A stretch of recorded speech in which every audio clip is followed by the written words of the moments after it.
शहजाद अकबर साहब, आप अगर नैब से मीटिंग्स करते हैं, नैब को हिदायत जारी करते हैं, तो चीनी चोर जो 100 अरब की चोरी करके सरकारी पैसों की गरीब आवाम की जेब पर डाका डाल के आज लंदन में बैठा है जहांगीर तरीन, उसको एनआरओ क्यों दिया? खुसरो बख्तियार को एनआरओ क्यों दिया? उसके बाद आटा स्कैंडल में जितने इनके वज़रा मुलव्विस हैं सबको एनआरओ इमरान नियाजी की तरफ से दिया गया है। परवेज खटक एनआरओ पे है, महमूद खान एनआरओ पे है, असद कैसर एनआरओ पे है। हमारे पे एक पाई सरकारी फंड या पब्लिक मनी या करप्शन का इल्ज़ाम नहीं है। ये सारे वो नाम हैं जो करप्शन में मुलव्विस हैं।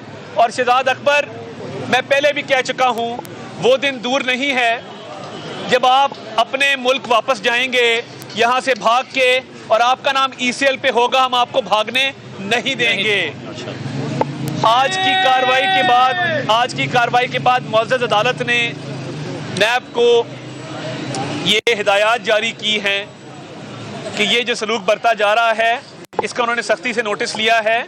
और ये ना रुका तो नैब नियाजी गठजोड़ के हम सारे किरदारों को जानते हैं, शक्लें भी पहचानते हैं। तो जिस तरह मैंने शहबाज गिल को कल मनाजरे का चैलेंज दिया था, मैं इंतजार कर रहा हूं शहबाज गिल, अभी तक तुमने मनाजरे का चैलेंज एक्सेप्ट नहीं किया। अपने मर्जी के चैनल, अपनी मर्जी की जगह, अपने मर्जी के टाइम पे बुला लो, मैं तैयार बैठा हूं। ये जो भारतीय एजेंट के तुमने नारे लगाए हैं, ये साबित करना पड़ेगा, तुम्हें भागने नहीं देंगे। और अगर सबूत ना दिए तुम्हारे घर का घेराव करेंगे। हमने वर्कर्स को अभी बड़ा रोक के रखा है, ये मत समझना कि ये हमारी कमजोरी है। मैं अभी भी तुम्हें कहता हूं, तकरीबन 12 घंटे गुजर गए हैं, अभी तक तुमने चैलेंज एक्सेप्ट नहीं किया। मैं इंतजार में हूं कि तुम भारतीय एजेंट वाले इल्जाम के ऊपर ये साबित करोगे कि वाकई कोई ऐसा मामला था। और अगर साबित ना कर सके तुम पूरी कौम के सामने माफी मांगोगे। और अगर तुमने साबित कर दिया, जो कि तुम 10 दफा भी पैदा हो जाओ तो नहीं कर सकते, तो मैं आइंदा के लिए घर से बाहर नहीं निकलूंगा। साहब बता दें कि आज बगावत का मुकदमा हो गया और क्यों मिल रही है रात से?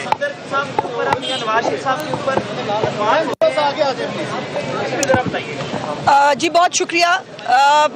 जो इनका करप्शन का बयानिया था, जिसको ये कंटेनर से शुरू किया था और उसके बाद हुकूमत में आने के बाद तमाम तर कोशिशों के बावजूद जब कुछ नहीं निकाल सके तो अब अपना आखिरी कार्ड खेल दिया। मैं एक बात ज़रूर कहना चाहती हूँ कि गद्दारी और बगावत ये हमेशा किसी आमिर की, और इस वक्त भी एक आमिर ही हुकूमत में है, वज़ीर आज़म नहीं है।